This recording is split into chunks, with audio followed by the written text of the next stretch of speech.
Focus news 24/7 खबर एक नजर।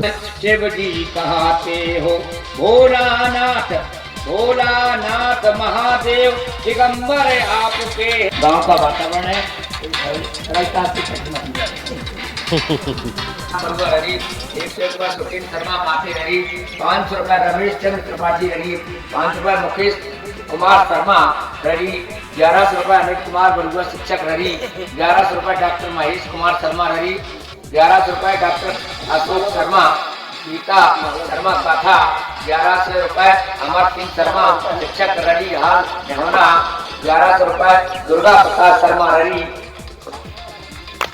100 रुपये जनमीत परिहार रही 100 रुपये राजकुमार विश्वकर्मा रही 105 रुपये अरविंद शर्मा सिकाटपड़ा 100 रुपये गुप्तदान रही 500 रुपये गुप्तदान रही 251 रुपये रत्नेश भुवनेश बरुआ रही 250 रुपये आलोक शर्मा गुड्डू रही 100 रुपये हरदास प्रजापति रही 100 रुपये घनाराम कुशवाहा रही 100 रुपये रविंद्र शर्मा काथा हाल 100 रुपये वीरेंद्र परिहार रही 250 रुपये हरिराम कुशवाहा रही 200 रुपये मुकेश तिवारी रही 25 रुपये गुप्तदान रही 100 रुपये गुप्तदान रही और 100 रुपये गुप्तदान पचोखरा।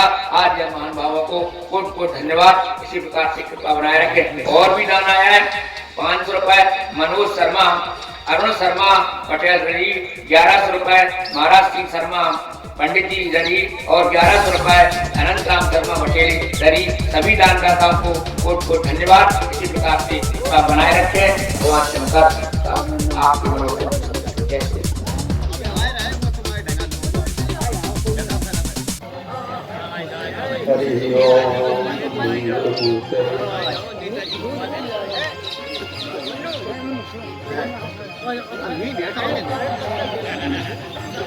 गुरु चरण कमलेभ्यो नमो नमः। अखंड मंडलाकारं व्याप्तं येन चराचरं तत्पदं दर्शितं येन तस्मै श्री गुरुवे नमः। योऽन्तः प्रविश्य मम वाचमिमां प्रसुप्तां संजीवयत्यखिलशक्तिधरा सुधाम्ना अन्यांश्च हस्तचरण श्रवणत्वगादीन् प्राणान् नमो भगवते पुरुषाय तुभ्यम्। माता रामो मत्पिता रामचन्द्रः स्वामी रामो मत्सखा रामचन्द्रः सर्वस्वं मे रामचन्द्रो दयालुर्नान्यं जाने नैव जाने न जाने। वंदे विदेहतनया पदपुंडरीकं कैशोरसौरभ समावृति योगचित्तम्। हन्तं त्रितापमनिशं मुनिहंससेव्यं सन्मानशालि परिपीतपरागपुञ्जम्। वंशी विभूषितकरान्नवनीरदाभात् पीताम्बरादरुणबिम्बफलाधरोष्ठात् पूर्णेन्दु सुंदर मुखादर नेत्रात् कृष्णात् परं किमपि तत्त्वमहं न जाने। कहने का साहस कर सके ऐसी कोई कथा नहीं होता। अनंत परमंत संत भगवंत हनुमंत लाल जी के चरणों में साष्टांग दंडवत प्रणाम की मुद्रा का समर्पण पूज्यपाद गोस्वामी तुलसीदास जी महाराज के चरणों के पावन ब्रज को सिर माथे पर धारण करता हुआ उनसे आशीर्वाद की भीख मांगता हूँ। अपनी लेखनी का रहस्य समझाने की हृदय शिक्षता हूँ। उसी श्रेणी में जो राम कथा का आयोजन कराते हैं मेरी दृष्टि में वो भी उसी श्रेणी में महत्वपूर्ण है, आदरणीय है, प्रणम्य है।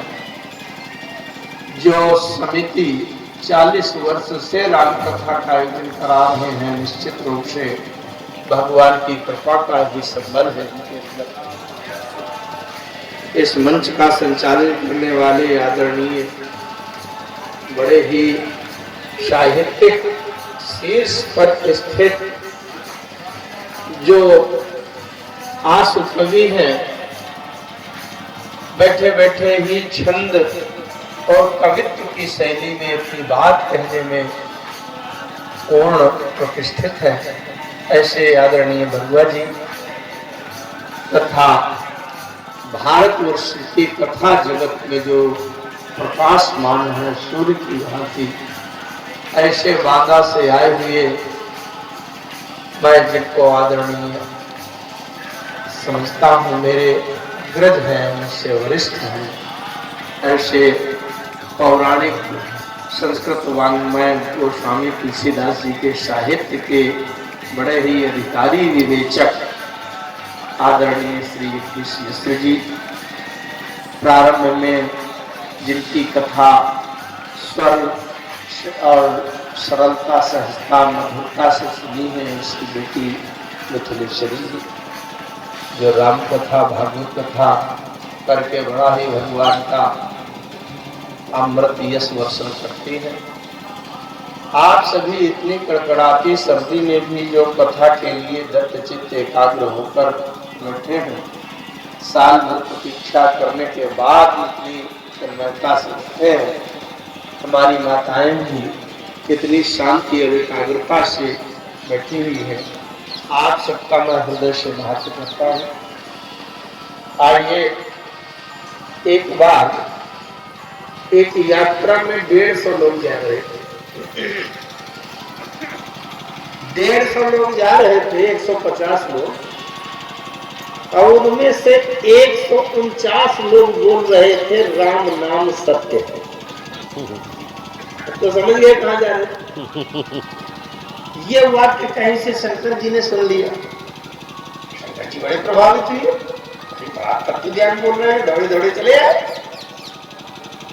देखा तो 150 में 149 लोग बोल रहे थे राम नाम सत्य है, और एक व्यक्ति चुप था, वो नहीं बोल रहा था, जो 4 लोगों के कंधे के ऊपर लेटा। शंकर जी ने पूछा, भैया इतना तात्व ज्ञान बोल रहे हो और ये क्यों नहीं बोल रहा? सबने बताया कि अरे ये मर गया इसलिए नहीं बोल रहा। शंकर जी ने कहा, अच्छा तो इसका मतलब जो राम का नाम बोले वो जिंदा, जो राम का नाम ना बोले वो क्या बात है।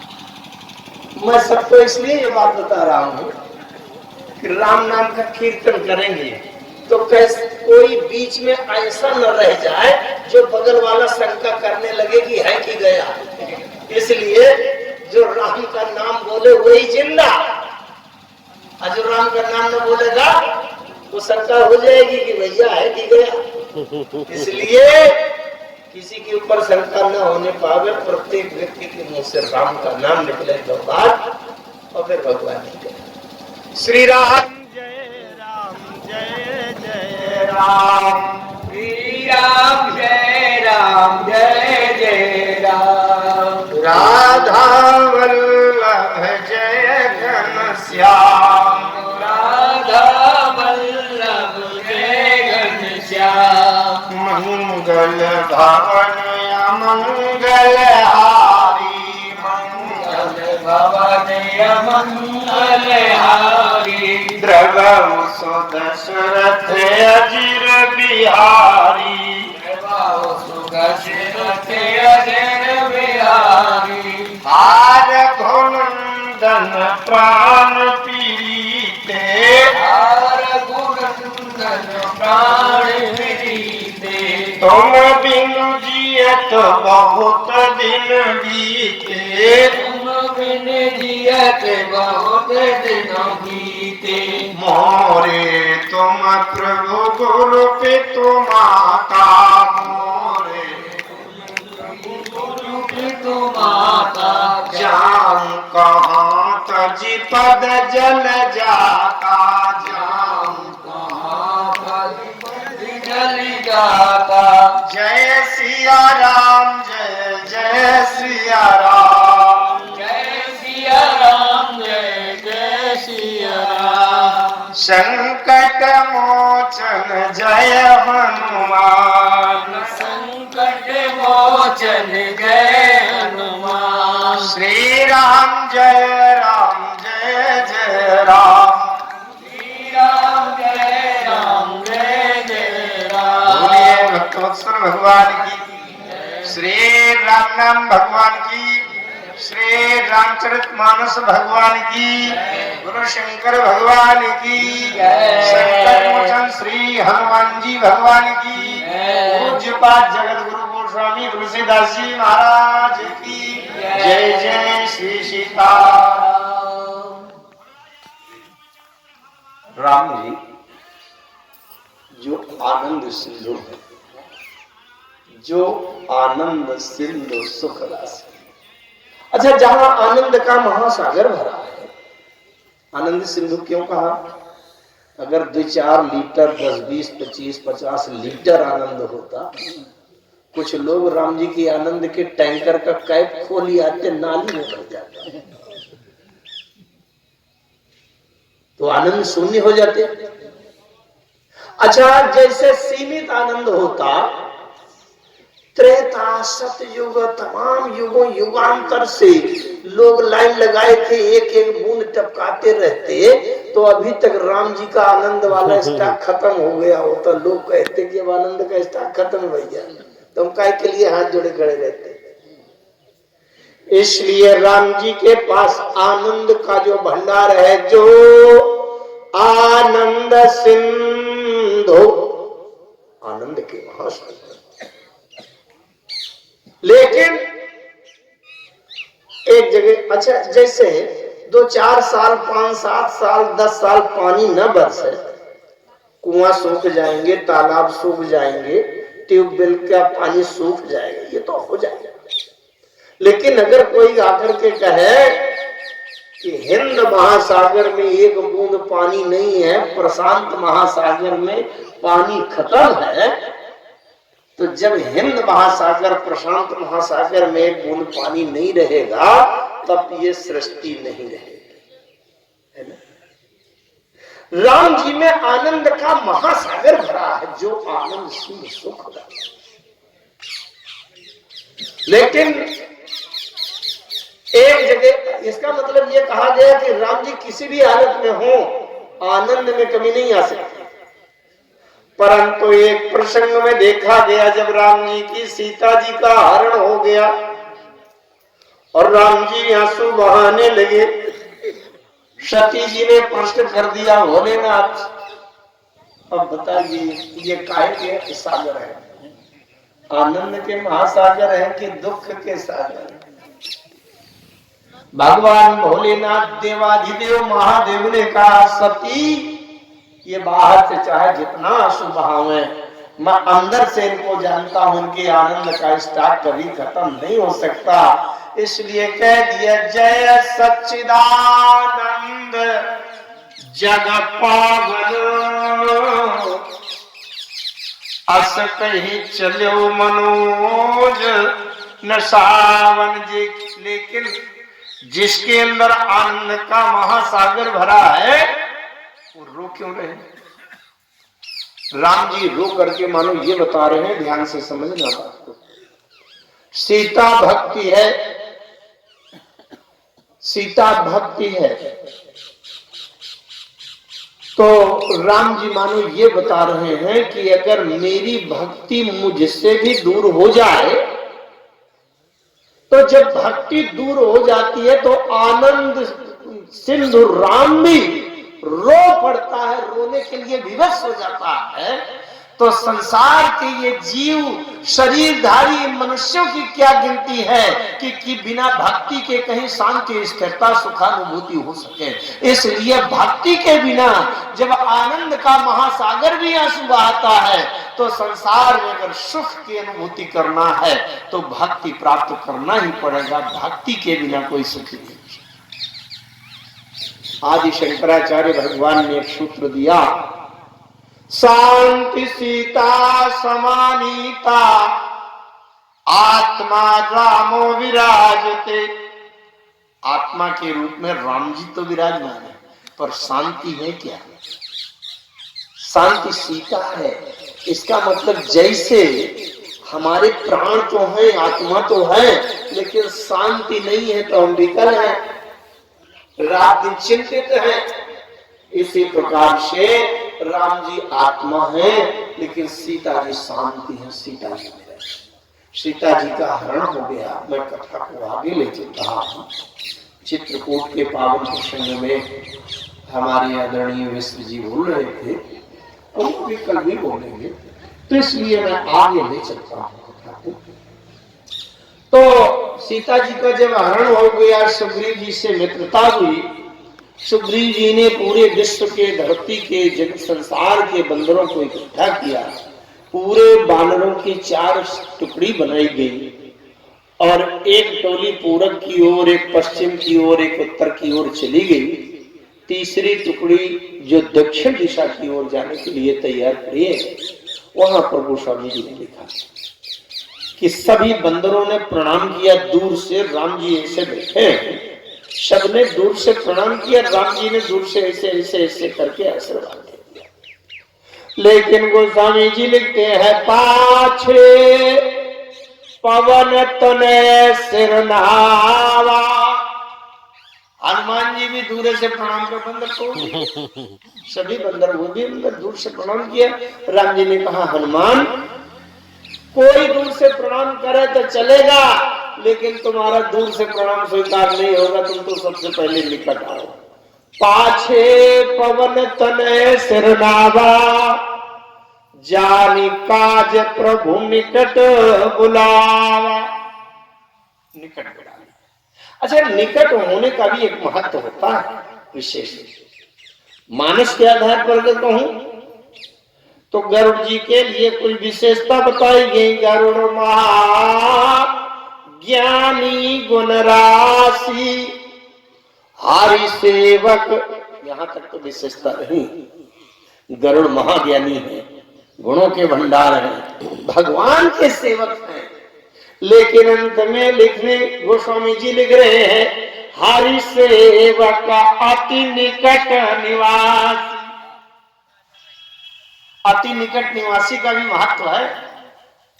हमारे यहाँ के कोई परिचित रिश्तेदार किसी के मुख्यमंत्री के निकट रहते हो, उनके पीए बने हो, तो बड़ा गर्व रहेगा, क्योंकि निकट रहने वाले जो पीए होते हैं वो सब जानते रहते हैं कब कहाँ जाएंगे, क्या करेंगे, क्या ऐसे है, क्या नियम है, क्या स्वभाव है, बड़ा महत्व होता।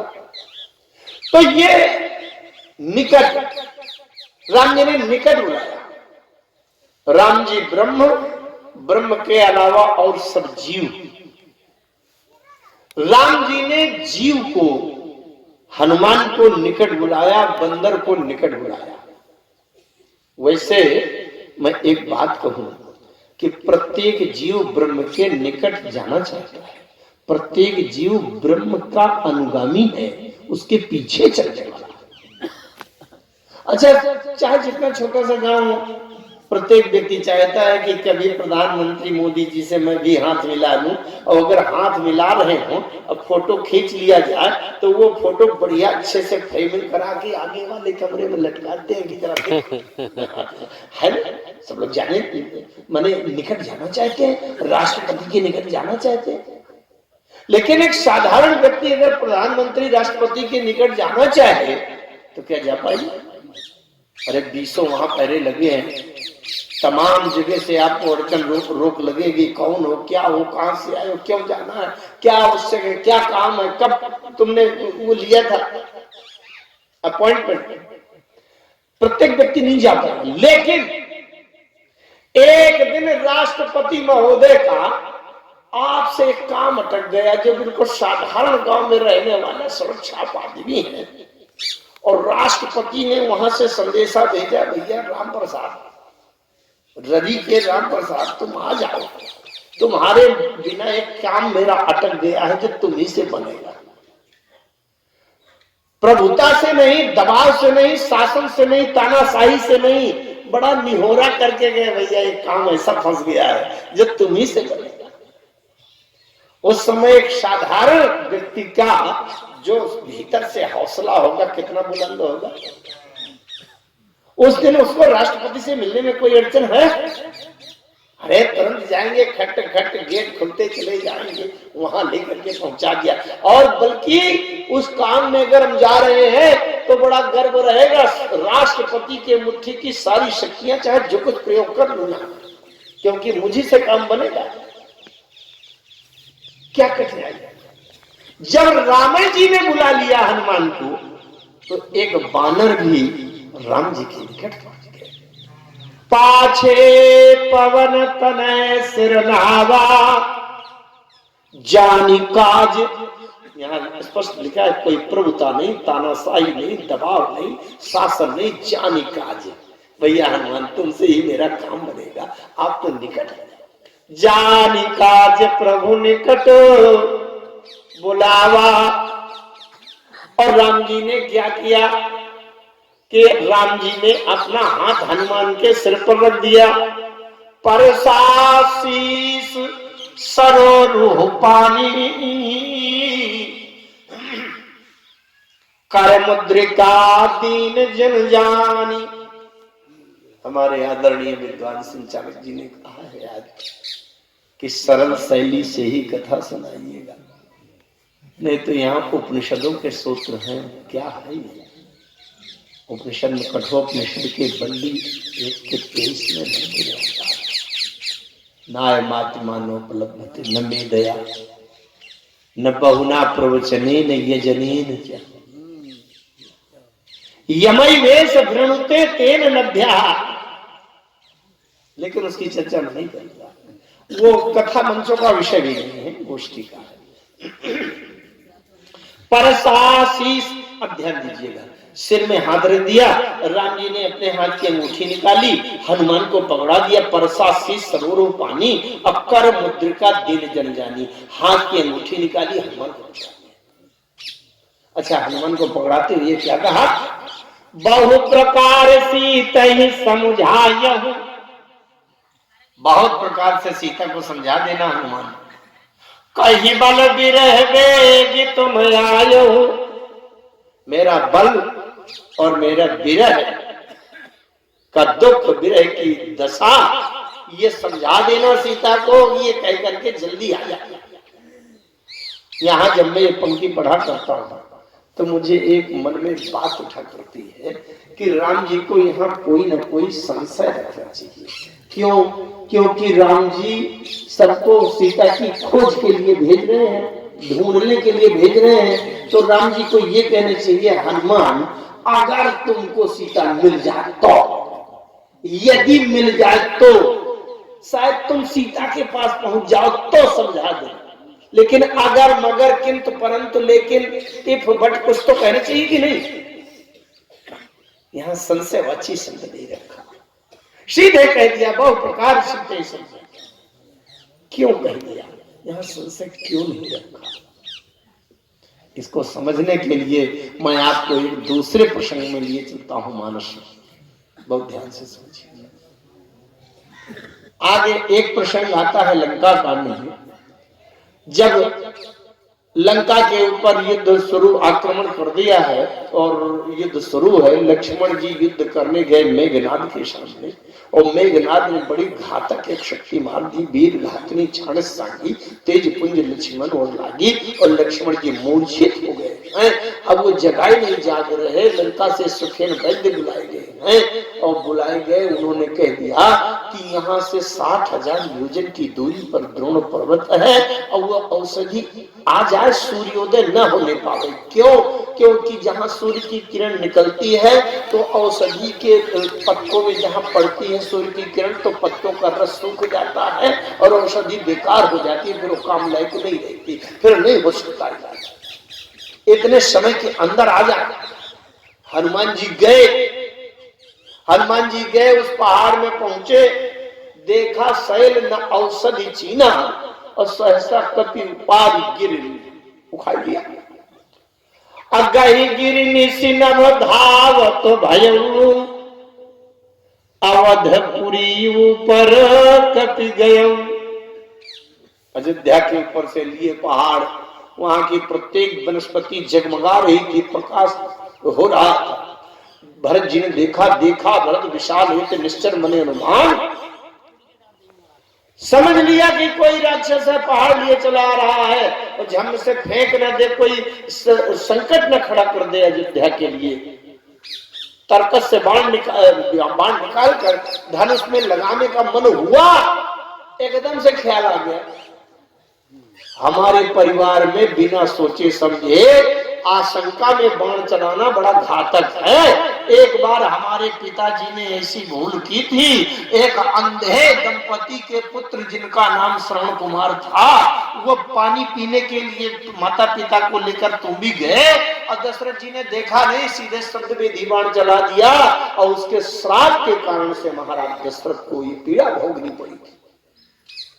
भरत जी ने तुरंत संभल गए, नोक वाला बाण रखा और बोले बिनो भारत सायक मार्यहु चाप श्रवण लविकान। अच्छा, नोक वाला बाण मार देते तो हो जाता, इसलिए बिना नोक का बाण मारा। भैया शंका में हवाई फायरिंग करो तो करो, सीधे जी न ठोको, नहीं मर जाए। अब हनुमान जी नीचे गिरे, पर्यो मूर्छी महिला गत सायक असुमिरत राम राम रघुनायक। जब हनुमान जी नीचे गिरने लगे, बाण लगा, मूर्छित हो गए, नीचे गिरने लगे। आप इससे एक से एक तुलनाएं कर सकते हैं। हनुमान जी ने युद्ध में एक बार रावण से, हनुमान जी का एक एक घूंसा वाला युद्ध हुआ है, रामायण में लिखा है। अब हनुमान जी ने एक एक घूंसा मारा, जब रावण के पसर गया, पूरा बेहोश हो गया। ऐसे पराक्रमी हनुमान, और भरत जी का बिना नोक का बाण ऐसे हवाई फायरिंग वाला लगा, उससे हनुमान मूर्छित होकर टपक गए। अब सोचो आप भरत जी के बल का अंदाजा लगा। लेकिन जब श्री भरत जी ने सुना कि मूर्छित होते समय सुमिरत राम राम रघुनायक, अरे भरत जी को लगता है राम जी का आहत हो गया, मुझसे बड़ा अपराध हो गया। बड़ी दौड़ करके जल्दी से हनुमान जी के पास आए। हनुमान जी के पास आए, लेकिन हनुमान मूर्छित, विकल बिलो की सवर लावा, जागत नहीं बहु भांति जगावा।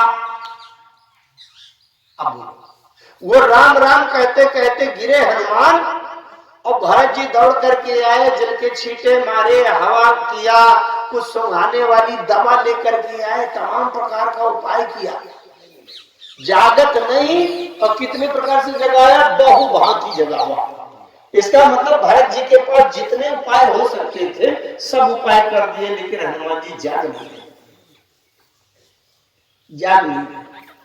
देखो आप, जैसे एक ही प्रश्न पत्र दो विद्यार्थियों को दिया जाए परीक्षा देने में हल करने के लिए, और वही पेपर हो, और जो विद्यार्थी पहले उसको हल करके रख दे तो वो सफल नंबर 1, और जो भी घंटों बैठा है उसका प्रश्न पत्र हल ही नहीं हो रहा तो हो गया।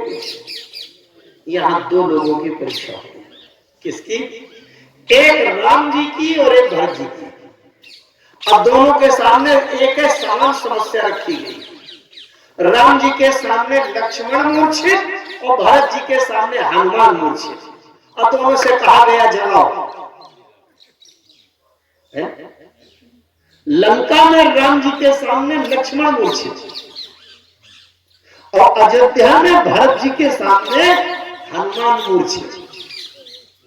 अब दोनों जगा रहे हैं, और हनुमान क्या है? हनुमान वो है जो मूर्छा जगाने वाली दवा का पहाड़ लिए हैं, वो स्वयं मूर्छित। बहुत ध्यान से समझिए, जीवन की यही कहानी। मूर्छा जगाने वाली, होश में लाने वाली औषधियों का पहाड़ लादे जा रहे हैं और स्वयं बेहोश। अब दोनों के सामने ये स्थिति है। अच्छा, तो राम जी सब बोलिए कि भरत जी सब? राम जी के सामने लक्ष्मण पड़े हैं, लंका में वो नहीं जगा, और इधर भरत जी के सामने हनुमान पड़े नहीं जगा, और दोनों नहीं जगा। लेकिन श्री भरत जी को जब एकदम स्मरण में आया, मेरी साधना पद्धति में कहीं ना कहीं चूक हो रही है। अच्छा, भरत जी भी वो है जो विश्व भरण पोषण कर जोई, ताकर नाम भरत सोई। वो भरत आज एक बंदरिया को होश में नहीं ला पा रहे। अब विश्व भरण पोषण तो बड़ी दूर है, एक बंदा का होश नहीं ला पा रहे। बहुत का सुधार हुआ मित्रों। मैं कथा केवल कथा के लिए नहीं कहता, हाथ जोड़कर कहता हूं, अपने जीवन में ये भाव स्थिर करने का प्रयास करें। चाहे जितना पुरुषार्थी हो, चाहे जितना प्रभावी हो, चाहे जितना बुद्धिमान हो, चाहे जितना धनवान हो, लेकिन अगर राम के चरणों को विस्मृत कर दिया जाए तो कोई कुछ नहीं कर पा सकता किसी काम का। श्री भरत जी ने विचार किया, भूल कहां हो रही है। अरे अरे राम जी के चरणों को स्मरण किया नहीं, कहां से होश में आएगा। जब राम जी के चरणों का ध्यान आया, सारी औषधियां, सारी जुक्ति, सारे उपाय एक तरफ कर दिए और भरत जी कहने लगे, जो मो पर जो मोरे मन बचे रुकाया, प्रीति राम पद कमल माया, ता कपि हो विगत श्रम सूला, अजामो पर रघुपति अनुकूला। सुनत बचन उठ बैठ कपीसा, कही जय जयति कौशला। इसका मतलब राम जी के चरणों में समर्पण कर दिया जाए तो असंभव भी तुरंत सरलता से संभव हो जाएगा। ये भरत जी ने प्रयोग किया, राम जी के चरणों में समर्पण किया। हनुमान जी होश में आ गए। भरत जी ने पूछा, भैया तुम हो कौन? मैंने बाण मार दिया शंका में और तुम गिरते समय राम राम रघुनंदन कर रहे थे। अरे बोली, महाराज मैं राम जी के चरणों का एक दूत हूं, थोड़ा सा सेवक हूं। कपि सब चरित समास बखाने। भरत जी ने पूछा, तुम राम को कैसे जानते हो? समास माने संक्षेप में, जल्दी जल्दी तुरंत बताया। अयोध्या के राजा राम जी हैं और वो गए थे, उनकी सीता का हरण हो गया है, दुष्ट राम ने हरण कर लिया, वहां आक्रमण शुरू है। युद्ध में लक्ष्मण को एक ऐसा बाण लग गया है कि जिसकी सांस का भरोसा नहीं, अगली सांस आएगी कि नहीं, इसलिए मैं दवा लेने के लिए आया हूँ। सूर्य न निकलने पावे और उपचार हो जाना चाहिए, तब लक्ष्मण के प्राण बचेंगे।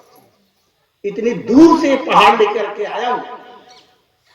और भरत जी तो बड़े पश्चाताप और दुखी हुए, मनमोह पछताए। अच्छा, लेकिन भरत जी ने एक बात कही, तात गहरू हो ही तो ही जाता। तुम्हें जाने में लगता है कि देर हो जाएगी, बड़ा टाइम तो यही तुम्हारा खराब हो गया। अब काज नसाई में हो तो प्रभाता, अगर सूर्य की किरण निकल आई तो काम बिगड़ जाएगा। हनुमान जी ने कहा, महाराज अब काम बने चाहे बिगड़े, आपने भी बाण मारकर गिरा ही दिया है, अभी न गिराते तो अभी तक पहुंचने होते तो इलाज हो ही जाता। अब आप भी क्या करोगे, मैं भी क्या करूंगा, चोट भी लग गई है, धीरे धीरे जाऊंगा, जो कुछ होना होगा सो होगा। आपके पास कौन सा साधन धरा है कि आप भेज दो? भरत जी ने कहा, साधन तो है मेरे पास। अरे हनुमान जी ने कहा, क्या साधन है? अरे भरत जी ने कहा, साधन है, उठाया धनुष और तरकस से निकाला बाण और धनुष में लगाया बाण, बोले बैठ जाओ। हनुमान जी ने कहा, भरत जी ने कहा, चढ़ो मम सायक, मेरे बाण में बैठो। हनुमान जी ने कहा, महाराज अकेले नहीं हूं, लगेज लेकर जाना है। क्या? बोले पहाड़ लाद कर जाना। भरत जी ने कहा, इस बाण में हाथ पावर की कमी नहीं है, पहाड़ भी ला दो इसी। चढ़ो मम सायक सैल समेता, पहाड़ के सैल बैठे। अब पठाओ तो ही, बहुत ध्यान से समझिएगा, बहुत ही काम। जैसे भरत जी ने कहा, चढ़ो मम सायक सैल समेता, पठाओ तो ही, हनुमान जी ने कहा, रुकिए महाराज, प्रश्न खड़ा हो गया। क्या? हनुमान जी ने कहा, आपको देश का पता नहीं, दूरी का अंदाजा नहीं, दिशा का ज्ञान नहीं, तो आप बाण निशाना कहाँ चलाएंगे, निशाना कैसे लगाएंगे, बाण किधर चलाएंगे? अब राम जी बैठे हैं इधर और आपने इधर भेज दिया तो समस्या बढ़ गई कि नहीं? जब आपको पता ही नहीं। अभी आप कितनी बढ़िया बात सुन रहे मिश्रा जी से। भरत जी को पता ही नहीं है कि राम जी हैं, कहां है। वो कहते हैं प्रातः काल चली हो प्रभु पाई हो। समस्या वही आ गया। हनुमान जी ने कहा भरत जी से, महाराज जब आपको पता नहीं कि राम जी कहां है तो आप निशाना कहां लगाएंगे? हमें जाना है 3000 किलोमीटर और आपने 15,000 किलोमीटर का फोर्स लगा दिया, तो राम जी के स्थान के पार करके उसके आगे 10,000 किलोमीटर लोग चले जाएंगे और समुद्र में टपक जाएंगे तो समस्या बढ़ेगी। राम जी बैठे। अच्छा, आप लोग समझ सकते हैं बात को। अगर हम निशाना लगा रहे हैं और यहां से एक अंश में भी 1 डिग्री 1 अंश के कोण से भी अगर हम निशाना से ऐसे हो जाएं तो उधर जाके सैकड़ों किलोमीटर का अंतर आ जाएगा कि नहीं? आप निशाना कैसे लगाएंगे?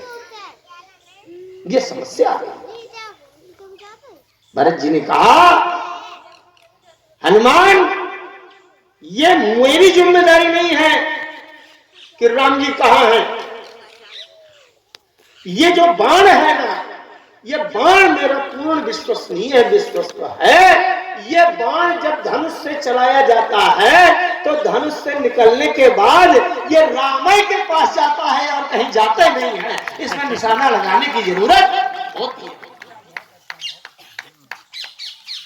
राम जी अगर इधर बैठे हैं, ये बाण इधर भी फेंका जाए तो भी ये धनुष से निकलने के बाद रामे जी के पास जाता है और कहीं जाते नहीं। ये कोई आश्चर्य नहीं है। आज के समय में आपको अपने रिश्तेदार का, मित्र का पता नहीं है कि वो ग्वालियर में है कि दिल्ली पहुंच गया, लेकिन जब आप मोबाइल की घंटी बजाते हैं तो आपको जानने की जरूरत नहीं कि कहां बैठा है।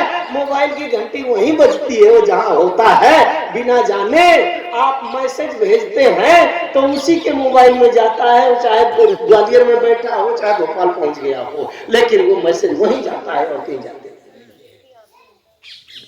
एक और बात समझे, यदि किसी चुंबकीय क्षेत्र में किसी धातु के कण बिखेरे जाएं तो वो अपने चुंबकीय केंद्र में जाकर अपने आप चिपक जाते हैं। उसको बताने की आवश्यकता नहीं होती कि चुंबकीय केंद्र कहां है। श्री भरत जी के जीवन का चुंबकीय केंद्र है राम के चरण। समझे? भरत जी है प्रेम का रूप। हमारे, बहुत ध्यान से समझिएगा, थोड़ी सी कथा के माध्यम से जीवन की साधना की तरफ हमारे शरीर से जब मन कहीं चलता है, मन, ये बाण मन है। भरत जी का मन ही बाण है और भरत जी राम जी के प्रेम रूप है। भारत ही कहा ही सराही सराही राम प्रेम मूर्ति तनुआई। राम हमारे शरीर से, शरीर में जो मन है, वो जब हमारा मन यहाँ कथा से बाहर भागता है तो कहीं दुकान में जाएगा, तो कहीं बच्चों में जाएगा, तो कहीं खेत में जाएगा, गाय में घुस जाए, यहाँ जाएगा। लेकिन भरत जी का जो मन है वो कहाँ जाता है? केवल राम चरण पंकज मन जासु अल्लु बुध मधुपयव तजय न पासु। श्री भरत जी का मन रूपी बाण सदैव यहां से निकलकर रामे जी के चरण में जाता है और कहीं बीच में भटकता ही नहीं। भरत जी कहते हैं ये बाण रामे जी के पास जाता है और कहीं जाता ही नहीं, इसलिए तो बैठो। यद्यपि हनुमान जी फिर हाथ जोड़कर उनसे कहा, प्रभु बाण की आवश्यकता नहीं है, आपका आशीर्वाद मिल गया तो मैं बाण की तरह ही जाऊंगा, आप केवल अपना आशीर्वाद दीजिए।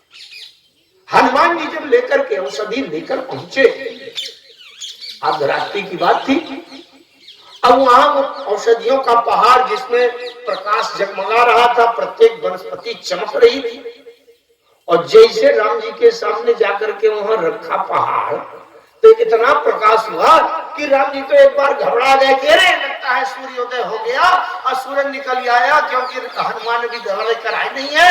अब लगता है लक्ष्मण के पांव संकट में हो गए, लक्ष्मण के पांव कैसे बचे। तो हनुमान जी जब पहुंचे, राम जी घबरा गया। लेकिन जब हनुमान जी ने कहा सरकार मैं आ गया, अच्छा राम जी ने कहा दवा ले आए हनुमान। हनुमान जी ने कहा प्रभु दवा ले नहीं आया, दवा करा आया। अरे राम जी ने कहा तुमको क्या हो गया था? बोले डमरुआ रोग की पोजीशन बन गई थी। डमरुआ रोग की पूरी लक्षण आ गए थे सब। बात समझे आप? डमरुआ रोग क्या है? गोस्वामी जी मानस में लिखते हैं, वसुंधरा जी ने जब मानस रोग का प्रस्ताव रखा, गरुड़ जी ने रखा, तो वसुंधरा जी कहते हैं अहंकार अति दुखद डमरुआ, दंभ कपट मदमान नरुआ। अहंकार ही डमरुआ रोग है। अच्छा अब आप ये समझें, जब हनुमान जी दवा लेने गए थे, सुखेन वैद्य आए। सुखेन वैद्य ने कहा इस संपूर्ण धरती में केवल एक ही जगह इसकी दवा मिलती है। कहाँ? बोले द्रोण पर्वत पर, द्रोहिण नाम का पर्वत है और यहाँ से 60,000 योजन की दूरी पर है। अब दवा ऐसी आवे कि सूरज न निकलने पावे, सूर्योदय से पहले दवा आ जाए, उपचार हो जाए, तब लक्ष्मण बचेंगे। और जहाँ सूरज निकला, सूर्य की किरण उस वनस्पति पर, औषधि पर पड़ी तो उसका रस सूख जाता है, फिर बेकार हो जाते हैं, फिर उसका असर नहीं रहता। जामवंत जी ने कहा हाँ भाई कौन जा सकता है? हनुमान नाटक में बात आई, नलम त्रिरात्रम पुनरेति गत्वा। नल ने कहा मुझे 3 रात 3 दिन लगेगा इतनी दूरी जाने आने में। नील ने कहा मुझे 3 रात 2 दिन लगेगा। अब गए गद विकट गए गवाक्ष तमाम बानर थे, उन्होंने अपना अपना पुरुषार्थ बताया। अंत में अंगद जी ने भी कहा कि मैं भी लाने के लिए ला सकता हूं, लेकिन सवेरे जरूर हो जाएगा। जामवंत जी ने कहा बैठो। जामवंत जी ने जब हनुमान से कहा हनुमान तुम क्यों चुप हो, तुम्हारे बिना काम बनेगा नहीं। बनेगा नहीं तो हनुमान जी खड़े हुए। हनुमान जी को प्रेरित करना पड़ता है, उनको याद नहीं रहती है अपने पुरुषार्थ बल पराक्रम। तो हनुमान जी खड़े हुए। हनुमान जी कहते, गोस्वामी जी की एक रचना, आप तो बड़े साहित्य के बहुत उच्च स्थिति पर विद्वान की श्रेणी में है। गोस्वामी जी की रचना है गीतावली। गीतावली में गोस्वामी जी लिखते हैं कि हनुमान जी ने कहा प्रभु जो हो तो अनुशासन पावो, तो चंद्रमहि निचोरी चैल सम आनि सुधा सिरना